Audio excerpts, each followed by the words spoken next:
right now? Absolutely. We in offseason mode. Let's do it. Have you dove into the draft at all yet, or no? A little light. I haven't been too heavy with it. I've peeked around at a couple things of where the Pistons could be, but yeah, I haven't done too much to be honest.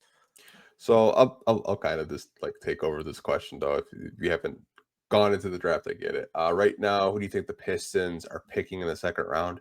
So I've been watching a lot of guys in the second round, and one guy that I keep watching over and over is a center out of Creighton. His name is Ryan Clackbrenner. He's Mm-hmm. 7'2", Eric. Good Lord. You should watch him because he's mocked to go in the second round, like really early second round. He's got some touch. He's just a big boy, man. Imagine Mm-hmm. having a 7'2" center as your third string center.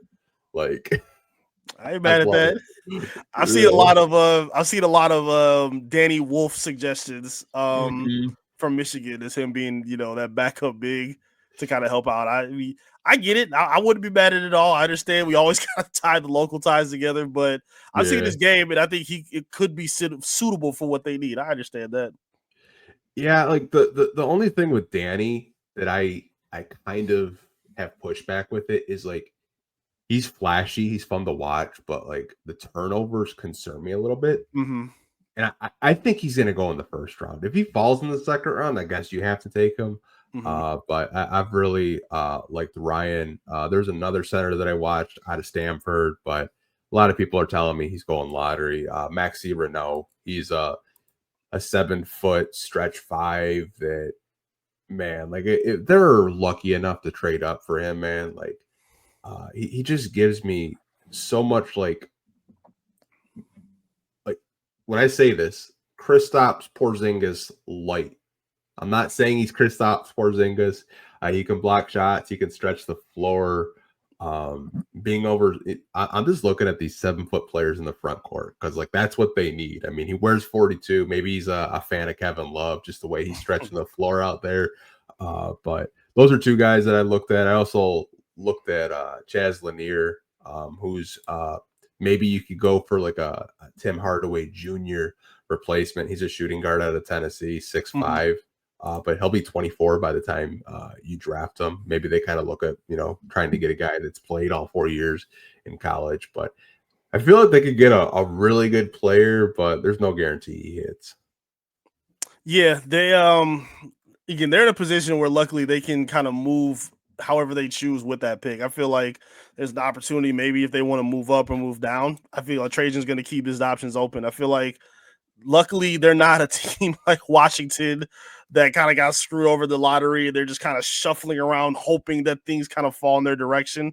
Luckily, again, with so much conversation about the NBA lottery, 2021 couldn't have worked out better for this team because Yeah. they were going to shake things up. It's like, okay, fine, let's change things up, and they were still fumbling around trying to find their foundation piece to build around.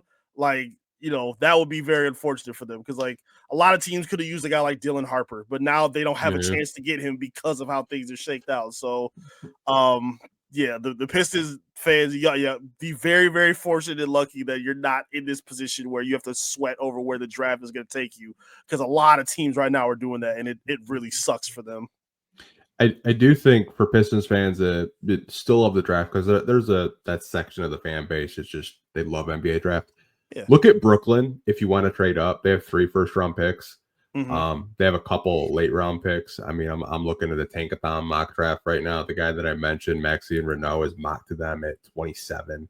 Mm-hmm. They got 26 as well. Danny Wolf is actually 23 on Tankathon's mock draft. Now, obviously, Tankathon's not the outlier. There's tons of guys out there that do NBA draft, but I mean, I think you get some good quality. I know Trajan's comments about guys in the second round and NAL kind of made me think he's like, man, he's just gonna package that and trade it for a power forward or something.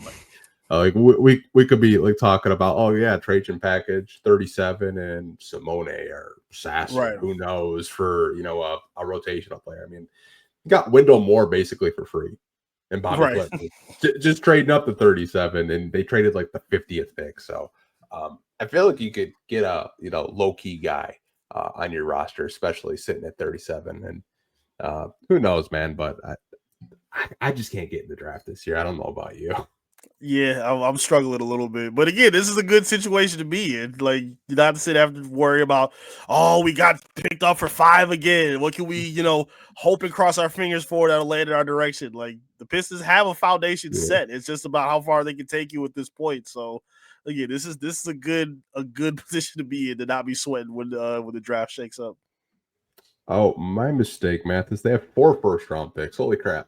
I misspoke. I kind of like Sheesh. skimmed over it. So Brooklyn has 8, 19 from the Bucks, 26 from the Knicks, and 27 from the Rockets. Yeah, Sheesh. they got 4 firsts in a pretty good draft class. So I don't know, man. Who knows what to do? I feel like they're gonna trade at least 3 of those away because maybe they try to package some of those to get up into the top 3. Like I heard that they really like Dylan Harper. They're trying to get him from the Spurs, but knowing the Spurs are just gonna take Dylan Harper and probably trade like a Stephon Castle. Like if I'm being honest, like they don't need all those guards. Like you got No. Chris Paul that's gonna be a free agent, De'Aaron Fox, like Dylan Harper reminds me a lot of Cade. Like when I watch him, Yeah. like just his pace, and he even said, "Yeah, like, Cade's my favorite player." Like, I love that. I love the respect he gets from the young guard. Like, he sings his praises all the time. There's a lot of guys who are talking about who are the most underrated players in the NBA. Kane's name got mentioned a lot. Yeah, he gets a lot of good love from a lot of the younger players. It's just NBA media who doesn't watch him, but it's all good. It's all good. We'll yeah. carry that mantle for you. Don't worry. So Mr. Ray's got his list, which I'm probably gonna have to do my homework and like look up some of these guys. So he's got Rasheer Fleming, Carter Bryant, who I've watched a little bit, Drake Powell, Adu Thero, who's actually mocked to the Pistons from Tankathon, which he's literally like I'm watching him. He kind of reminds me of Asar, but like he can't shoot really. He's got to work Mhm. at it shooting. One of those like wings forwards that just needs to develop an offensive game.